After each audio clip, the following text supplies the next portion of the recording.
Bonjour, je suis Patrick Poncet de la maison Poncet, affiliée Christie's International pour toute l'Occitanie. Aujourd'hui, nous nous retrouvons dans le Lot, une région spectaculaire avec beaucoup de monuments. Et aujourd'hui, je vous présente deux monuments historiques classés, un moulin derrière moi et un magnifique château qui a une particularité, c'est que ce château a été entièrement restauré par le propriétaire qui va nous recevoir. Je vous invite à me suivre.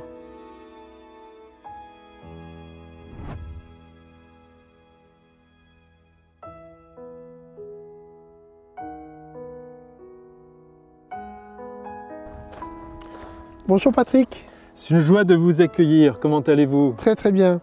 En tout cas, nous avons une belle journée pour découvrir un monument magnifique et je dois avouer que c'est un plaisir d'être reçu par vous.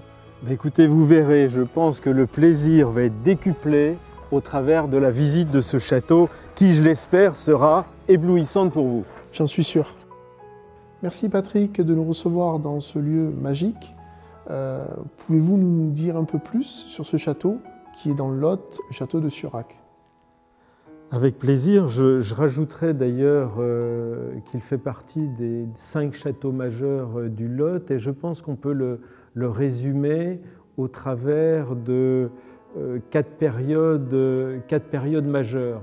Alors la première période majeure, la plus ancienne, c'est celle du XIIIe siècle, puisqu'on voit encore à l'extérieur les arcatures gothiques.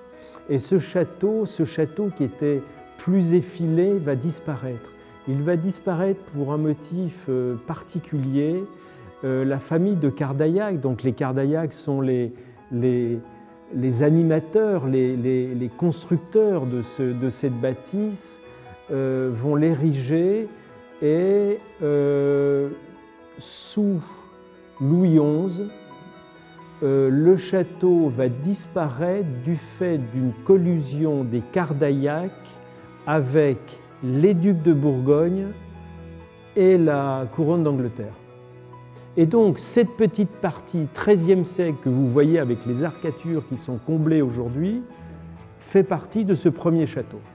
Et ensuite, ils vont redorer leur blason, c'est le cas de le dire, et redorer leur blason parce que sous Charles VIII, ils vont participer aux campagnes d'Italie dans le Milanais jusqu'à Naples. Et là, ils vont avoir une destinée assez héroïque. Et Raymond de Cardaillac, entre 1480 et 1500, va redresser, ériger le château où nous sommes. Compte tenu que le château est sur une position dominante, c'est un petit peu une forteresse puisqu'il est construit sur un piton rocheux, bien, puisqu'ils avaient le droit de péage.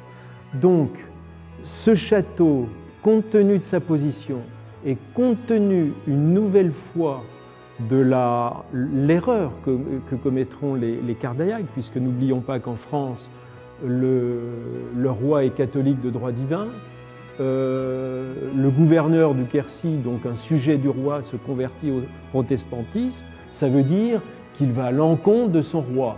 Et donc, nouvelle sanction, arasement du 2e étage. Alors ensuite, et malheureusement, c'est la Révolution, comme je vous le précisais. Donc la Révolution, il y aura un saccage, c'est la fin de la famille de Cardaillac qui, avant, du fait qu'il n'y a plus d'enfants mâles, par la fille aînée, va se retrouver dans une nouvelle famille, la famille de Godaille.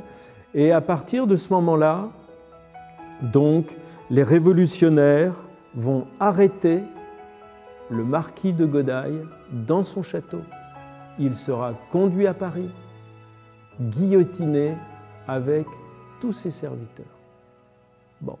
Et à partir de ce moment-là, et aujourd'hui on le sait, cette lignée, c'est la branche puinée des Cardaillac, il n'y a pas de descendants, il n'y a plus de descendants.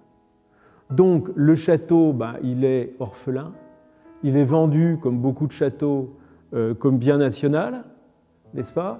Le premier propriétaire sera le maire de la commune de Surac, comme on disait à l'époque, le citoyen Caminel. Et le dernier épisode tragique, bon, c'est encore dans la mémoire de beaucoup, c'est la célèbre division d'Eisenach.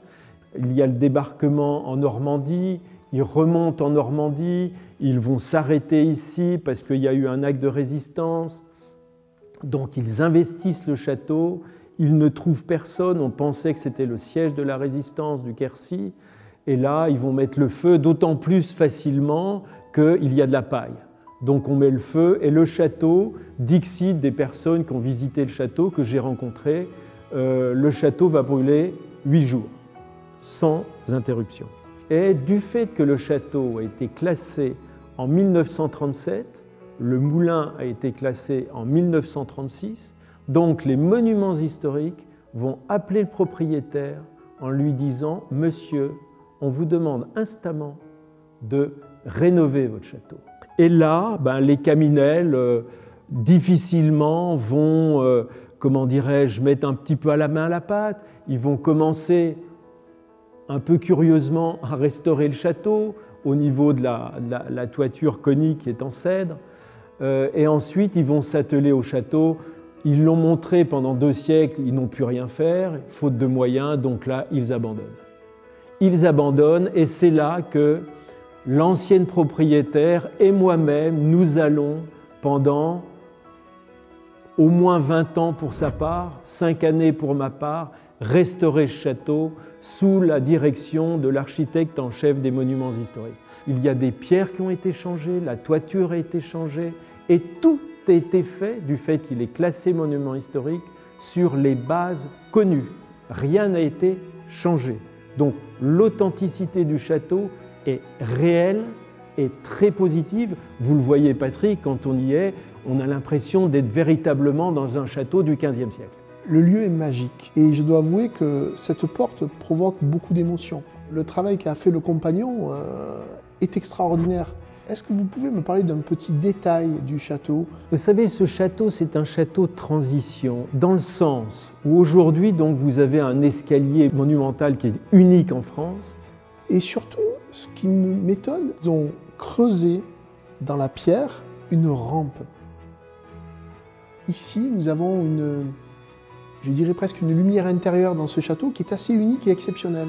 Le modernisme que vous avez pu apporter dans cette histoire qui est très dense, je pense notamment à ce confort qu'on pourrait avoir aujourd'hui dans une maison, le plancher chauffant, puisque là, on va dire, on peut avoir vraiment une vie de châtelain comme vous l'avez, et tout en ayant, je dirais, une activité au sein même de ce patrimoine qui est plutôt très élogieux.